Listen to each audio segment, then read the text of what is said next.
I'm Jim Collison, live from the Gallup studios here in Omaha, Nebraska, as well as the new Studio B. I want to welcome you to Theme Thursday, Season 4, recorded on September 27th, 2018.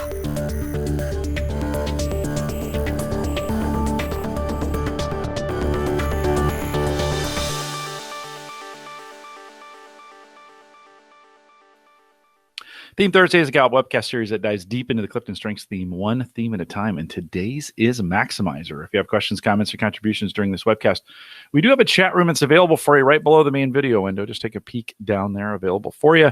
Log in, bottom left-hand corner, choose the login, choose the guest count, take all the name and numbers out when you're doing that. Put in your name so we know who you are and hit submit. We'd love to have you in our chat room. Works on mobile as well if you want to do it that way. If you're listening to the recorded version, or have any questions about anything, you can send us an email, coaching@gallup.com, and we will get right back to you. That team's actually really responsive, so send those in. Don't forget to visit the Gallup Strengths Center, just gallupstrengthscenter.com, for your Clifton Strengths coaching resources and training needs. You can also catch the video and downloadable audio and video for offline listening if you want to do it that way. We call that podcasting. Great way to do it. Any podcast app. All that stuff's available for you on our coaches blog, as well as a whole bunch of information that's available out there for you. Coaching.gallup.com. One more thing, don't forget, subscribe, rate, and review on whatever platform you're in, whether it's in the Apple ecosystem or the Google ecosystem or YouTube. Get out there, get it done, and subscribe for us as well. Maika Leibbrandt is our host today. She's a workplace consultant here at Gallup. Maika, it's good. Welcome to the first Theme Thursday in Studio B. I'm so thrilled to join Studio B. Thanks, Jim. Yeah, thanks. Good to have you. We are talking about Maximizer. We spent a whole bunch of time before the show and pre-show kind of maximizing the new studio. It's a ton of fun, but we're going to dig in today. We got some great notes ahead for this. Maika, why don't you get us started? Sure. Maximizer, if you're following along alphabetically, or if you're live right now during the season, you'll know that we had a great run of strategic thinking themes over the past few weeks. Today, we get to come into that influencing bucket when we talk about the theme of Maximizer. And as a brief, Maximizer is a radar for excellence. It's about focusing your energy on where there's the potential for world class, not to really not think about how do we get anything better, but how do we be the very best, not just minor improvements. Maximizer is about polishing what's already shiny, sharpening what's already pointy, helping others release that idea of fixing their shortcomings and instead lean into where there is proven potential and thinking about making it even better. We are in theme 26 of 34, which means it's going to go really fast, right? We're in the final 10. And so it's going to go very fast to the end here. It does that. When we think about maximizers and what they do best, I love the word that you said, pointy. Make something sharp, more pointy. What do we do best? What are those? What's the best of us? What do we bring and what do we offer? Sure. I think, the reason we ask this question is twofold. One, it's to think about a goal for yourself, that difference between just having Maximizer as a habit and really investing in it and seeing its potential to be success. The other reason we do it is so that you've got a language to describe to others what it is you bring to the table. And for Maximizers, it's that discerning your own energy, being discerning with where you spend your energy, and being supportive of other people's selectivity. So it's not just wanting to be good at everything, but to be excellent at something and being supportive of other people doing that as well. It's also focusing on projects that are good in order to make them better and elevating the expectations of a group. Think about the influencing piece of Maximizer. In previous seasons, we talk a lot about what Maximizer does as an individual, but I really want you to lean into today, listening for those times that we describe Maximizer, listening to people tell stories in the chat group, or even thinking about how can I ask others of the influencing capability of Maximizer, which as I was reading the long definition and really kind of getting into that today, that was what popped out to me more than I think has before, and really stretched my understanding of this theme, not just as pickiness, perfection, polishing, but as that almost like coaching aspect of how do I see something good and how can I advise, push, develop, make it really better for other people. Could have something to do with the fact that I had a really strange and very clear dream last night that I was hanging out with a very specific judge from America's Got Talent. And we clicked and we were besties. Woke up today thinking about that. But, Maximizer is also if you ever watch some of those talent shows, let's say even, really old school, go back to kind of the first one that I remember, Star Search, where you might get to watch somebody offer the talent that they have on a stage and then have a panel of judges give them some feedback. And what I always love is watching those judges who I'll be blown away by a performance and they can find some way that it was better. That's maximizer. That's being able to say, yeah, that was great. Yeah, you got a standing ovation. And here's how you can improve. So that, I think, is my beautiful understanding of maximizer isn't just about making your own projects good. It's about helping other people unlock potential that you see that they may have just decided that was the cap of their talent and moved on. Maika, we've been spending the most of the season talking about success, right? How do we turn this into success? Actually, in a post show, I don't know, 3, 4, 5 weeks ago, we spent a lot of time working through my success on Maximizer, and because we have it, it's 3 for me. Because we have it doesn't mean it's not still practicable, right? I'm going to make a Maximizer statement, right? Even as Maximizers, we can continue to be better at that. We can sharpen it, make it more pointy, so to speak, is what you said So what kind of things can we do? What can we do more of as we get better in this idea of maximizer? And Jim, that very statement you just made of just because we have it doesn't mean we can't practice it. I would say because you have it means you should practice it. That's really the idea of strengths. And typically you find this concept of strengths-based development does resonate pretty well with maximizers. What should you do more of? Get in front of projects near the end of that project's completion, or maybe what other people think is the end of that project's completion. Make sure that you can have maybe the last look at something and a little bit of wiggle room. Maybe it's like a hidden extra few days on a timeline where you're going to be able to find things that are going to make things better before you call it complete. Also, do more research into success. Spend more time studying success. That might be in people, it might be in industries, it might be in products, it might be in ideas or ways of communicating. Who can you study? And don't just narrow your idea to looking for experts, but really look for champions. Who or what would you determine to be world class? And how do you better understand how they got to that kind of performance? You're going to be attracted to that language of success, that understanding of not just good, but excellent. So feed that a little bit. When we think about environments that support us the best, like what kind of environments should we be looking for? How should we look for that support? I think look for and invite the opinions of experts and of high performers.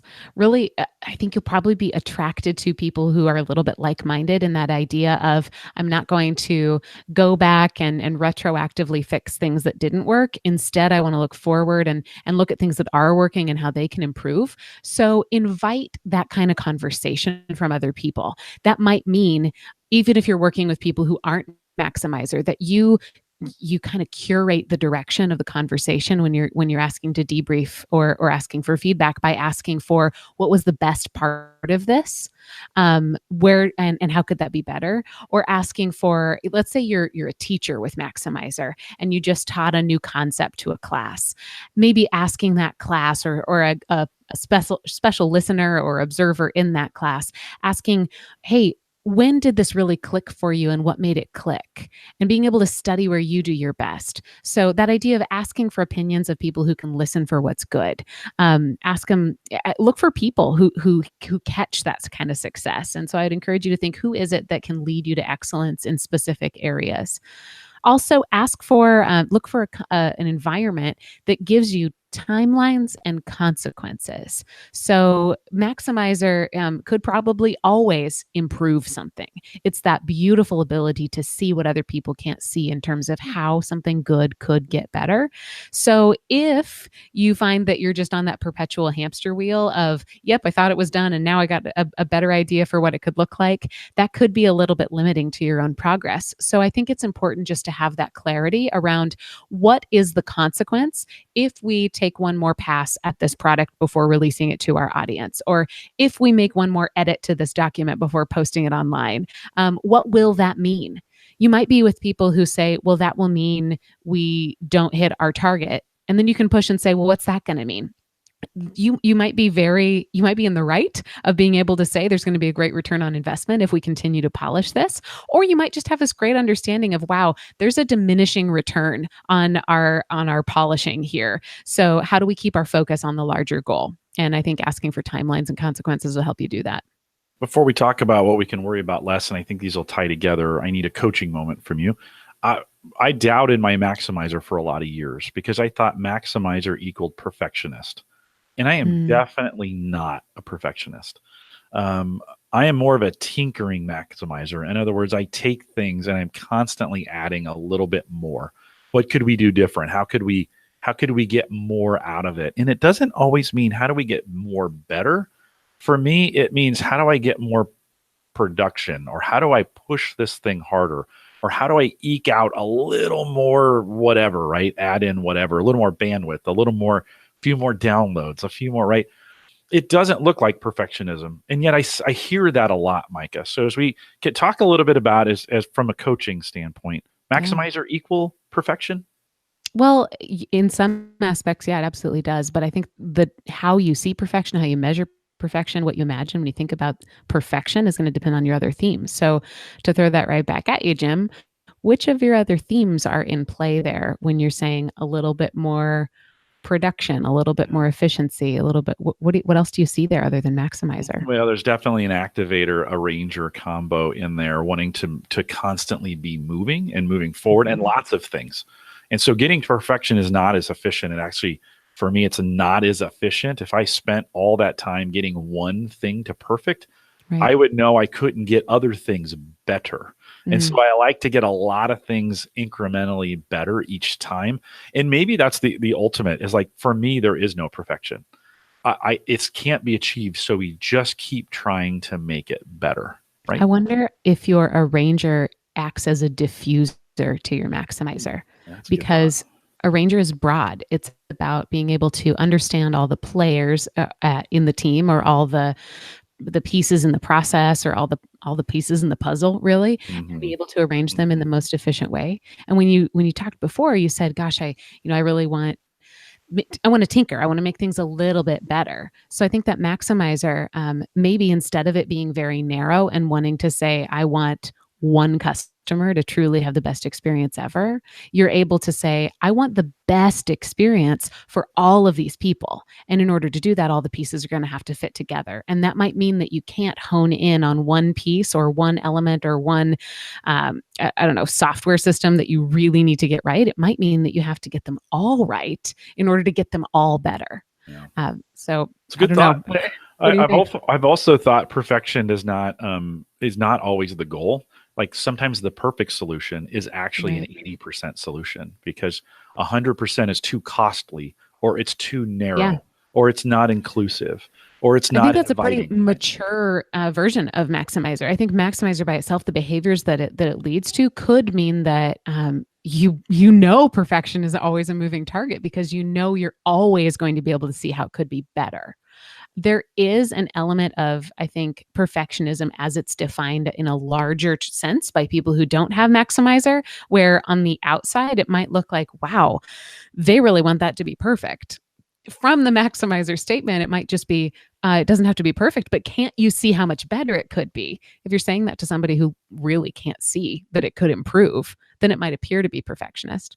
Yeah. I also think maybe what if we decoupled perfection with a negative sort of connotation? What if that didn't equal bad?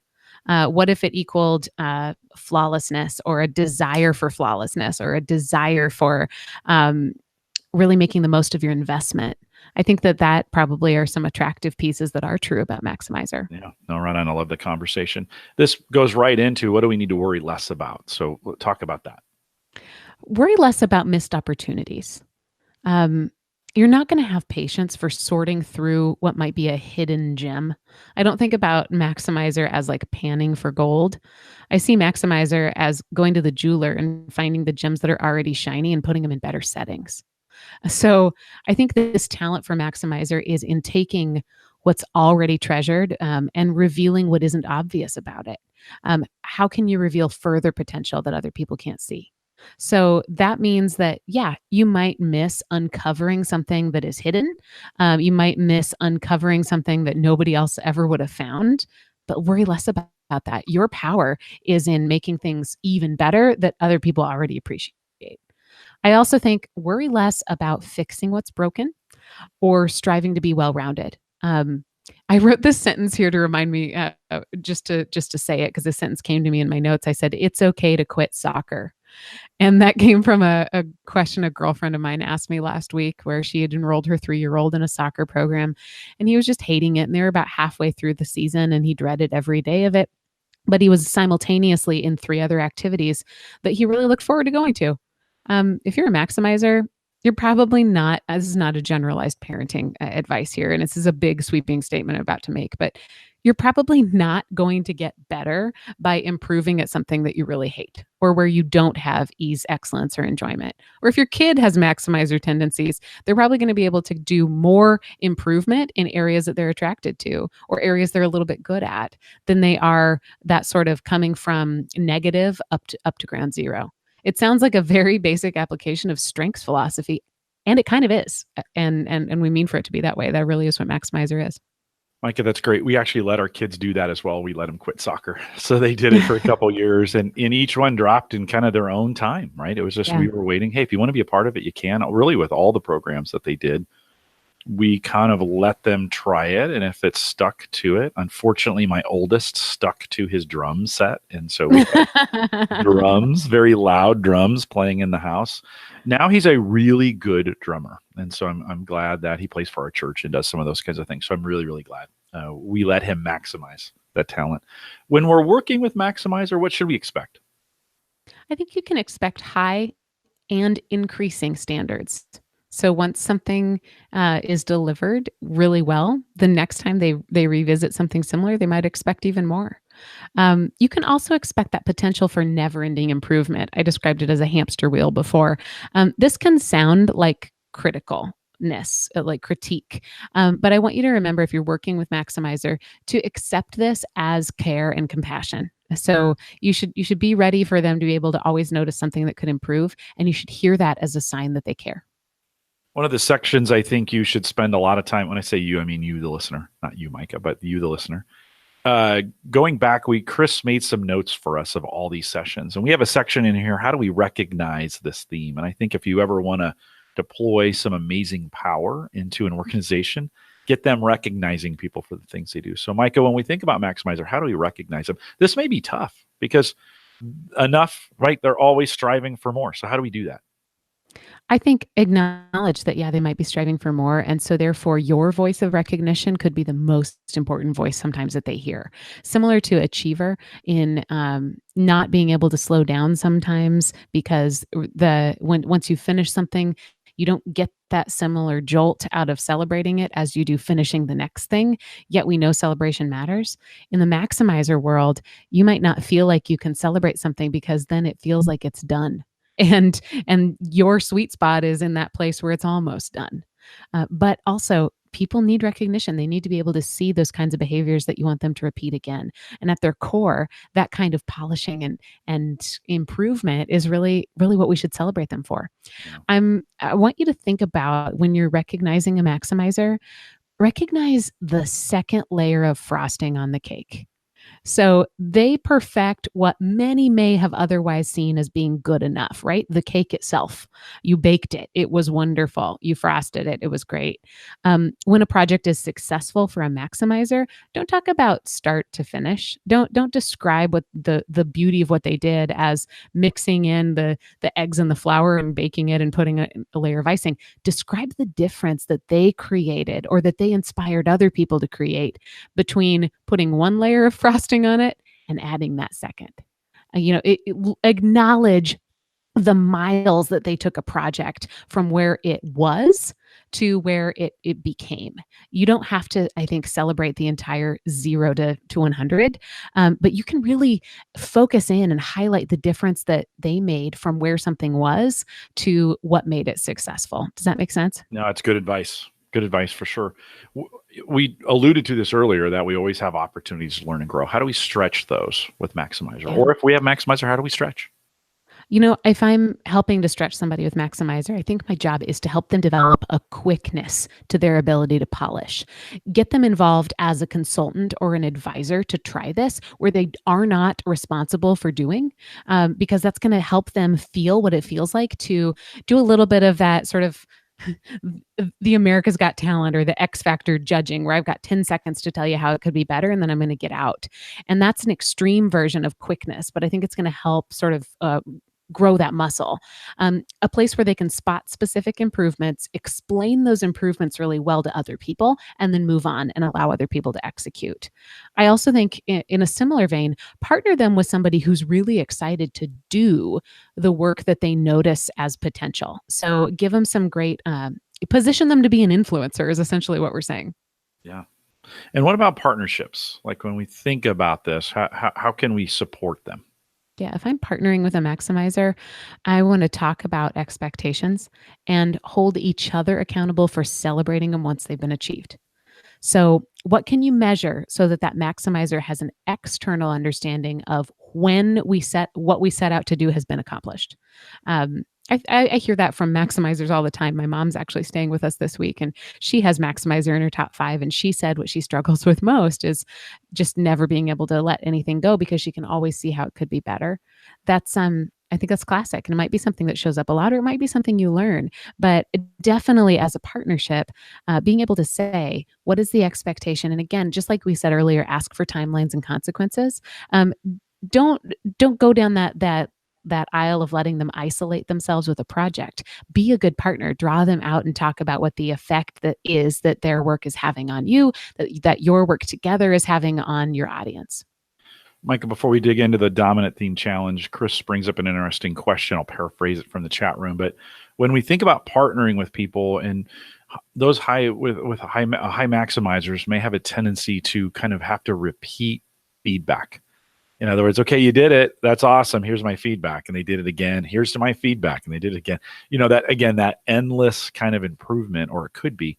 What are your thoughts as we think about partnering with people? And if we have that advice that you would give, or some thoughts around like, how do we maybe either break that cycle, or no, it's too much, or no, it's not enough, or we know it's enough? How do we do that? Earlier, we talked about how to be a partner to a maximizer. Are we now talking about how to be a partner if you are a maximizer? I'll go either way, but let's say yes. Yeah. Okay. So I think if you have maximizer, how can you be a good partner to somebody else? You can spot what they're great at. What's one of the cool parts about maximizers, you can probably see potential for world-class performance. And I encourage you to get really good at developing your language for describing that to others. It might be something that's internal, that's hard to get out. It might be something that you can't quite describe because it hasn't quite happened yet. And there's a little bit of capacity for ambiguity in it. So first, make sure that you can help people understand that your feedback is there because you believe that they can be doing something better. Talk about that belief in them. Talk about, with evidence, where you see it and what it looks like and what kind of behavior they're displaying when you see it really clearly. That might sound like praise to the other person, or it might at least have the same effect as praise, which is them replicating the kind of behavior that you know will lead them to greater performance. So that's one way specific to a maximizer that you can introduce your theme before it introduces you. I think the other piece is just coming back to asking for permission. Hey, do you want some feedback on this? And being okay if they don't.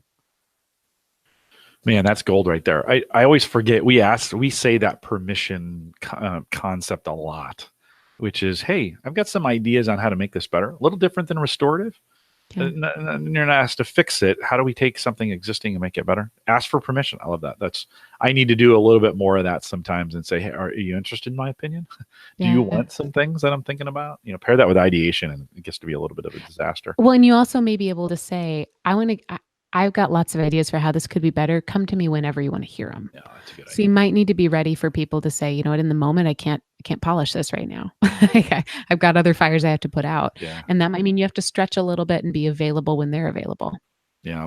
My partner in crime on the recruiting side, Jody Kennedy, who I've spent a lot of time working with in the past, we actually have to stop each other from time to time. We'll sense that I'm telling her something and she's immediately trying, she's giving me these, well, did you think of this? Did you think of this?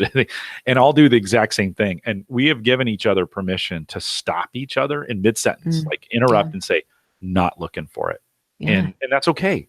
Right. But again, we've had a relationship for a decade. And so we spend that time going, look, I'm not looking for that right now, or I can't take that right now. Can you hold, hold please? Great. What a great, I'm not sure what of those buckets of collaboration that falls into, but I think about like a great friend of mine who we've given each other explicitly out loud. We've actually talked about the permission to say, hey, every time we talk, we're both coaches. You have permission to tell me to stop coaching you, right? Like if you just need me to be your friend, just tell me that. And that kind of sort of transparency is huge. I'll have to dive into where that falls into a lot of our collaboration research, because it's certainly one of those tenets. Right on. Okay, let's dig into the dominant theme and the lesser theme challenge.